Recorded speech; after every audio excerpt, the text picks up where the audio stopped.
आपने डीवीडी या वीसीडी का नाम तो सुना ही होगा।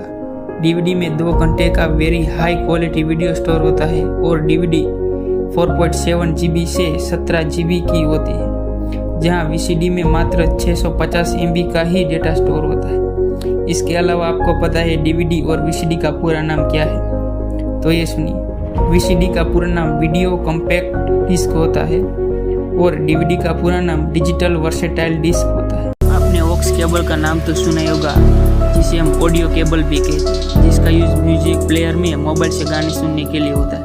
और आपको पता है ऑक्स केबल का पूरा नाम क्या है? तो ये सुनिए। ऑक्स केबल का पूरा नाम ऑक्सिलरी केबल होता है। और आपने यूएसबी का नाम तो सुना ही होगा, जो चार्जर करने के लिए और डेटा ट्रांसफर करने के लिए यूज होता है।